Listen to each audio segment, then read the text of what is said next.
जय हिंद दोस्तों। पिछले वीडियो में हम लोगों ने त्रिकोणमिति के सारे फार्मूले कवर कर लिए थे। ठीक है, तो आपको पता होगा कि हम लोग बोर्ड एग्ज़ाम की तैयारी कर रहे हैं 10th के। तो अब इस वाले वीडियो में हम लोग क्या करेंगे कि कोशिश करेंगे जल्दी से जल्दी चीज़ों को कवर करने की, और उसको इस तरीके से सुव्यवस्थित तरीके से उसको कवर करेंगे ताकि हमारा एक अच्छा रिवीजन भी हो जाए और चीज़ें हमको एग्ज़ाम में याद भी रह जाएँ। तो मैं इसमें क्या करूँगा कि आपको चीज़ें बताता चलूँगा जो इम्पोर्टेंट चीज़ें हैं, और जो क्वेश्चन मुझे लगेगा कि बहुत ज़्यादा इम्पोर्टेंट है उनको हम लोग एक वीडियो में अलग से कवर कर लेंगे। ठीक है, तो मैं जब चैप्टर पूरा रिवाइज़ करवाऊँगा तो उसमें मैं आपको बताऊँगा कि कौन सा क्वेश्चन है जो बहुत ज़्यादा इम्पोर्टेंट है, तो उसको हम लोग एक अलग वीडियो में कवर कर लेंगे। साथ ही साथ आपको ये भी बताता चलूँगा, क्योंकि एग्ज़ाम्पल्स के जो क्वेश्चंस होते हैं वो भी बहुत ज़्यादा एग्ज़ाम में आते रहते हैं। तो हम लोग कोशिश करेंगे कि जो एग्ज़ाम्पल इम्पॉर्टेंट हैं, ज़्यादा इम्पॉर्टेंट है, जो आपको आना ही चाहिए हर हाल में, उसको भी हम बताते चलेंगे। तो आप उसको एक बार ज़रूर देख लीजिएगा। ठीक है? तो चलिए इस वाले वीडियो में हम लोग त्रिकोणमिति का जो 8.1 चैप्टर है उसको कवर करते हैं। तो उसमें आप एक काम करिएगा कि जो उदाहरण 2, 4 और 5 है, ये बहुत ही इम्पोर्टेंट है। तो आप उनको बुक से ज़रूर देख लीजिएगा और उनको अच्छे से समझ भी लीजिएगा। ईज़ी भी है, समझ में आ जाएँगे। ठीक है? तो चलिए चैप्टर शुरू करते हैं। उससे पहले थोड़ा-सा विशेष ध्यान देने वाली कुछ चीज़ें हम लोग देख लेंगे। और उससे पहले अगर आप इस वीडियो को पहली बार देख रहे हो, इस चैनल पे नए हो, आपको नहीं पता, तो आप इस चैनल को सब्सक्राइब कर लो ज़रूर से, और इस वीडियो को ज़्यादा से ज़्यादा शेयर करने की कोशिश करना। ठीक है? इस वीडियो का या इस चैनल का आपको ये फ़ायदा मिलेगा कि आप बहुत जल्द अपने जो सिलेबस है हाई स्कूल के बोर्ड का, उसको आप कवर कर लोगे बहुत ही आसानी से। ठीक है? और इस तरीके से कवर होगा कि आपको वो चीज़ें याद भी रहेंगी। तो आप चैनल को सब्सक्राइब ज़रूर करना। चलिए देखते हैं। तो विशेष ध्यान देने वाली चीज़ें पहले हम लोग देख लेते हैं इस त्रिकोणमिति को शुरू करने से पहले। तो देखिए उसमें क्या होगा कि सवाल लगाते समय आपको समकोण कौन-सा कोण है, ठीक है ना? कौन-सा कोण समकोण बोला गया है क्वेश्चन में, आपको ये ज़रूर ध्यान देना है। ठीक है? क्या ध्यान देना है कि समकोण कौन से कोण को समकोण बोला है। तो आप जब भी त्रिभुज बनाएँगे, जैसे-जैसे समकोण त्रिभुज बनाएँगे, तो मान लीजिए कोण बी को समकोण बोला है ना, तो पहले समकोण वाला ही लिखिएगा। ठीक है? तो आप समकोण ध्यान रखिएगा कि किसको समकोण बोला गया है। इसके बाद आपको ध्यान देना है कि आधार का कोण कौन-सा है, यानी किस कोण को आधार वाले पे रखना है। जैसे ये वाली जो भुजा होती है, आपको पता ही होगा कि आधार होती है, ये वाली लंब होती है, ये वाली कर्ण होती है। ठीक है? जो फ़ॉर्मूला वाला था वीडियो हम लोग का, उसमें भी मैंने बताया था। अगर आपने नहीं देखा है तो आपको यहाँ से लिंक मिल जाएगा, आप जाके उसको ज़रूर देख लीजिए एक बार। ठीक है? आपका रिवीजन भी हो जाएगा, और आपको नहीं अगर कुछ समझ में आ रहा है तो वो भी आपको समझ में आ जाएगा वहाँ से। तो क्या करना है कि आधार का कोण आपको पहचान लेना है कि क्वेश्चन में किसको आधार का कोण बोला है। तो जिसको भी मान लीजिए कोण सी को आधार का कोण बोला है, तो कोण सी को रख लेंगे। ठीक है? और या आपको देखना है कि त्रिकोणमिति अनुपात के बाद कौन-सा कोण लिखा है। ठीक है ना? कोई सा भी त्रिकोणमिति अनुपात जो 6 हैं, साइन, कॉस, टैन, कॉट, सेक और कोसेक, उनके बाद कौन-सा कोण लिखा है। जैसे कि यहाँ पे साइन ए लिखा है, तो ये ए जो है ना, ये आधार का कोण होता है। ठीक है? तो आपको ये भी अगर इस तरीके से दिया है तो वो ध्यान रख लेंगे कि जो भी ये कोण दिया रहेगा ना त्रिकोणमिति अनुपात के बाद, उसको हमेशा आधार वाला कोण बनाएँगे। तो जैसे यहाँ पे ए दिया है, तो अब आप इसको ए लिखेंगे, आधार वाला कोण। ठीक है? बाकी जो बच जाएगा उसको यहाँ लिख देंगे। और क्या ध्यान रखना है कि उसी रेखा को आधार मानेंगे जिसके साथ त्रिकोणमितीय अनुपात का कोण है। तो यही वही वाला चीज़ हो गया कि त्रिकोणमितीय अनुपात के बाद जो कोण लिखा गया है, उसी को आधार का कोण बनाएँगे। ठीक है ना? ये ध्यान रख लीजिएगा। और क्वेश्चन भी इस तरह घुमा के पूछता है, जैसे इसमें पूछेगा, मान लीजिए ये सी है तो साइन ए पूछ देगा, फिर साइन सी पूछ देगा ना, तो जब साइन सी बोलेगा तो आपको इसको आधार मानना पड़ेगा, वो हम आगे समझेंगे। ठीक है? फिर है एक त्रिभुज बनाते समय भुजा का नाम और माप का विशेष ध्यान देंगे कि किस भुजा को कितना सेंटीमीटर बोला है। अगर कोई इस तरीके का प्रश्न है जिसमें कि भुजा का नाप दिया गया है, तो आप भुजा को ध्यान रखेंगे कि किस भुजा को कितना सेंटीमीटर बोला है, उसी के हिसाब से त्रिभुज का निर्माण करेंगे, त्रिभुज को बनाएंगे। ठीक है ना? तो इन सब चीज़ों का ध्यान आपको बहुत ज़रूरी है। और क्या है, दो भुजा अगर पता है आपको और तीसरी पता करनी है, तो ये इस समय के लिए है जब मान लीजिए आप एग्ज़ाम में ब्लॉक हो गए, आपका दिमाग काम नहीं कर रहा है, तो उस समय के लिए कुछ ऐसी-ऐसी छोटी-छोटी चीज़ें लिख के याद कर लेनी चाहिए कि मान लीजिए हमको 2 भुजा पता रहेगा, तीसरी निकालना है, तो क्या करेंगे? कुछ नहीं है तो पाइथागोरस प्रमेय का इस्तेमाल करेंगे। पाइथागोरस प्रमेय क्या है? हम लोगों ने फ़ॉर्मूले वाले अपने वीडियो में देख लिया है।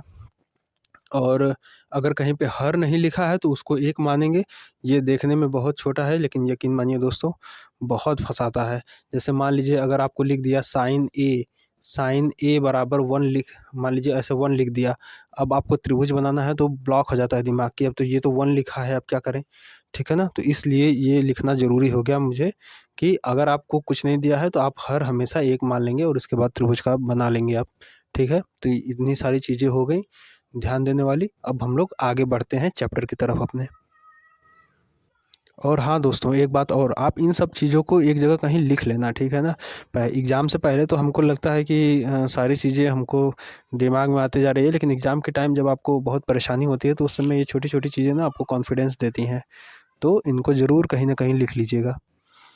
यहाँ मैं आपको एक छोटी सी चीज़ समझाना चाह रहा हूँ दोस्तों, देखिए यहाँ पे क्या है कि ये जो दोनों त्रिभुज है ना, ये दोनों त्रिभुज एक ही हैं, ठीक है ना? मैं आपको अंतर दिखाना चाह रहा हूँ।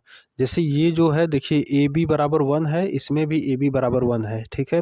ए सी बराबर 2 है तो इसमें भी ए सी बराबर 2 है और बी सी बराबर √3 है तो इसमें भी बी सी बराबर √3 है। तो आप कहेंगे बिल्कुल सेम चीज़ है, ठीक है ना? इस वाले त्रिभुज को हमने ऐसे करके खड़ा कर दिया तो ऐसा दिखता है, ठीक है? लेकिन इसमें अंतर क्या है? तो देखिए जो मैं आपको समझाना चाह रहा था, जैसे इसमें है तो इसमें आधार का कोण क्या है? ये सी है। ये सी आधार का कोण है। तो जब आप इसमें लिखोगे तो आप इसमें लिखोगे साइन सी, ठीक है? फिर लिखोगे कॉस सी, फिर लिखोगे टैन सी, फिर लिखोगे कॉट सी, फिर लिखोगे सेक सी और फिर लिखोगे कॉसेक कॉसेक सी, ठीक है? और इसके लिए जब आप लिखोगे तो इसको लिखोगे साइन ए, ठीक है ना? कॉस ए, ठीक है? फिर टैन ए, फिर कॉट ए, फिर सेक ए और कोसेक ए, ठीक है ना?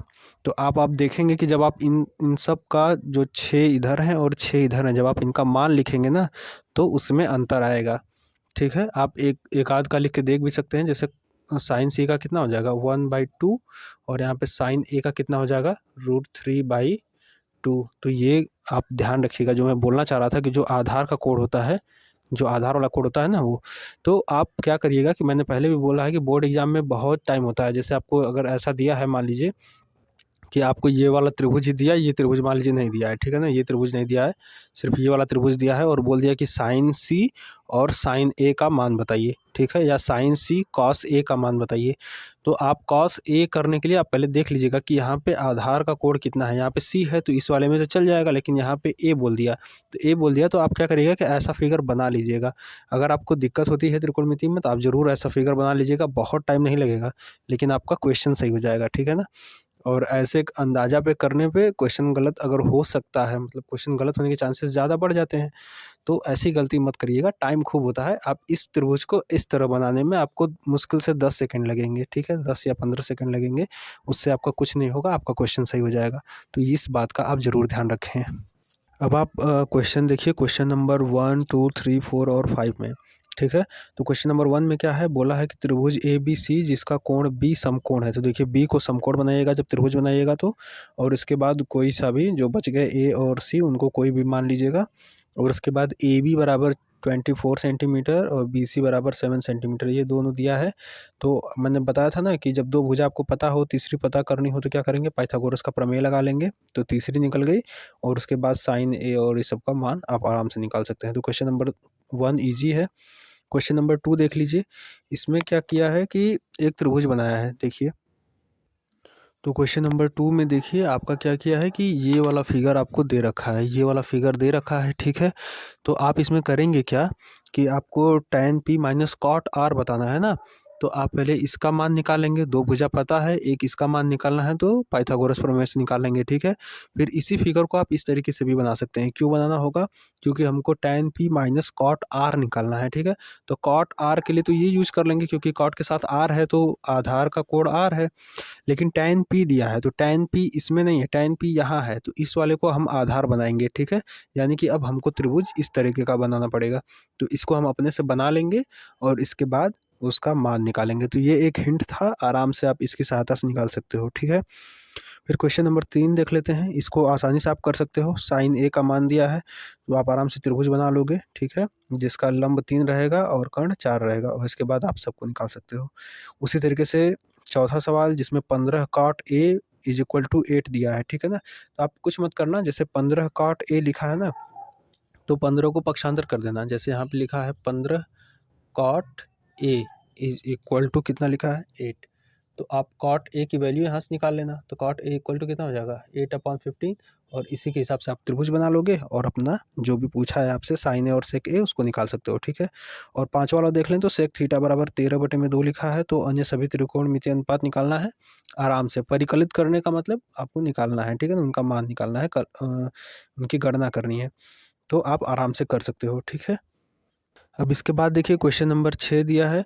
क्वेश्चन नंबर 6 बहुत ही इंपॉर्टेंट क्वेश्चन है, तो इसको हम अलग वीडियो में डालेंगे। मैंने कहा था जो बहुत ही इंपॉर्टेंट होगा, जो उस टाइप का क्वेश्चन है, तो उनको अलग वीडियो उनके लिए सेपरेट, ताकि आपको एक ही वीडियो देखो और सबका आपको पूरे त्रिकोणमिति का जितने इंपॉर्टेंट क्वेश्चन है एक जगह मिल जाए। तो 6 वाले को हम उस वाले वीडियो में डालेंगे, ठीक।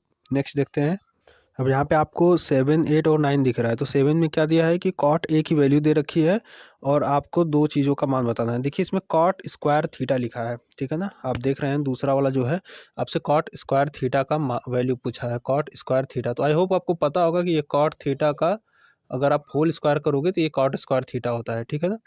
जबकि ये जो cot थीटा का जैसे -1 है ना, यानी कि 1/cot थीटा हो गया, तो ये इक्वल टू कॉट ऐसे करके थीटा नहीं होता है। ये इसको कॉट इनवर्स थीटा बोलते हैं, तो ये बराबर नहीं है, ठीक है ना। ये गलत है लेकिन ये सही है, ठीक है। तो आपको कॉट स्क्वायर थीटा पूछा है तो आप आराम से निकाल सकते हो। करना क्या है, कॉट थीटा की वैल्यू दी है, आप त्रिभुज बनाइए, वहाँ से साइन कॉस के वैल्यू निकाल के पहला वाला लगा लीजिए, और दूसरे वाले के लिए क्या करेंगे कि कॉट थीटा की वैल्यू दी है तो उसका स्क्वायर कर दीजिए, डायरेक्ट आ जाएगा, ठीक है।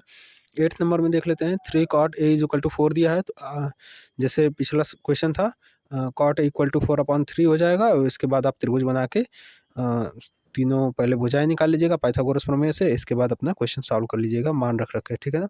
एक बार लिखेंगे फ्रॉम LHS, और इसके बाद 1 - tan square A upon 1 + tan square A, इसको सॉल्व कर लेंगे, और जितना भी आएगा फिर इसके बाद लिखेंगे फ्रॉम RHS, ठीक है ना, और वहाँ से cos square A - sin square A को कर लेंगे, और लास्ट में दोनों इक्वल आ जाएगा तो दिखा देंगे कि हाँ इक्वल है, ठीक है।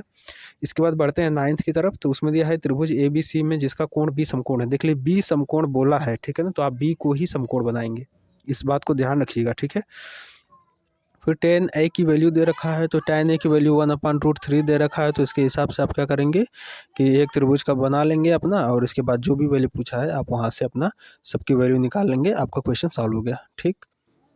तो आप देख रहे हैं कि हम लोग कितनी तेज़ी से चीज़ों को कवर कर रहे हैं, तो बहुत जल्दी ही आपका पूरा कवर हो जाएगा। देखिए करना क्या है कि पढ़े तो आप होंगे ही ज़रूर कुछ ना कुछ, ठीक है, या नहीं भी पढ़े हैं तो हम क्या करेंगे कि एक जैसे क्वेश्चंस को एक तरीके से, मतलब कौन कौन सा सॉल्व होने लायक है वो एग्जाम में आपसे आसानी से सॉल्व हो जाएगा। जो आसानी से सॉल्व नहीं होने वाले हैं उनको हम लोग क्या करेंगे, एक तरफ कर लेंगे और उनको एक वीडियो में पूरा निपटा देंगे, और इसके बाद आपका जो है पूरा तैयार हो जाएगा, तो आप आराम से उसको कर सकते हैं, ठीक है। तो इसी बात पे आप वीडियो को लाइक और चैनल को सब्सक्राइब जरूर करिएगा, शेयर जरूर करिएगा, ठीक है। अब आप 10 नंबर क्वेश्चन देख सकते हैं, तो इसको हम लोग क्या करेंगे, ये इंपॉर्टेंट क्वेश्चन है तो इसको भी हम लोग अलग से वीडियो में कवर करेंगे। अब आप 11th नंबर देखिए। तो आप 11th नंबर में देखिए, tan A का मान सदैव 1 से कम होता है। जी नहीं, tan A का मान सदैव 1 से कम नहीं होता है। आप क्या करिए कि tan 45 डिग्री का मान निकालिए। देखिए tan 45 डिग्री का मान कितना होता है 1, तो 1 से कम हमेशा नहीं होता है, 1 भी होता है, ठीक है। फिर सेकंड देखिए, सेकंड है कोण A के किसी मान के लिए sec A बराबर 12/5 दे रखा है। तो देखिए 12/5 की वैल्यू होती है 2.4, लेकिन सेक की जो मैक्सिमम वैल्यू आपको पता चलेगी वो 60 पे पता चलेगी, जो कि 2 होती है, तो 2 से ऊपर सेक नहीं जाता है, ठीक है। तो ये भी आपका गलत हो गया। तीसरा है cos A जो है वो कॉसेकेंट है, नहीं कॉसेक नहीं है, ठीक है ना, cos A कॉसेकेंट नहीं होता है, ठीक है। और चौथा है कि कॉट ए का कॉट और ए का गुणनफल होता है, तो ऐसा भी नहीं होता है, आपको पता है, ठीक है। और इसके बाद है कि किसी भी कोण थीटा के लिए sine theta is equal to 4/3, ठीक है ना। तो 4/3 की वैल्यू आप निकालेंगे तो 1 पॉइंट समथिंग आएगा, ठीक है। जबकि साइन 90 की मैक्सिमम वैल्यू, जो साइन की मैक्सिमम वैल्यू होती है 90 पे होती है और वो 1 होती है, ठीक है। तो यानी कि ये पाँचों हमारे इस तरीके से हो गए, ठीक। तो इस तरीके से हमने इस चैप्टर को कवर कर लिया है। बाकी के जो 2 क्वेश्चंस हैं उनको हम लोग जो अगला वीडियो जो बनेगा जिसमें हम इंपॉर्टेंट क्वेश्चन पूरे त्रिकोणमिति के कवर करेंगे, उसमें हम लोग उसको कवर कर लेंगे, ठीक है। तो आप क्या करिएगा कि इसका जो एग्जाम्पल नंबर 2, 4 और 5 है ये इंपॉर्टेंट है। 8.1 का एग्जाम्पल नंबर 2, 4 और 5 इंपॉर्टेंट है, तो आप उनको ज़रूर देख लीजिएगा एक बार, एग्ज़ाम के लिए बहुत ही इंपॉर्टेंट है। और मुझे पता है कि आपको ये वीडियो पसंद आ रहा है, तो वीडियो को लाइक ज़रूर करिएगा और शेयर खूब करिएगा। चैनल को सब्सक्राइब ज़रूर कर लीजिए। आपका एग्ज़ाम तक जल्दी से जल्दी इस पूरे सब्जेक्ट को कवर कर लेंगे।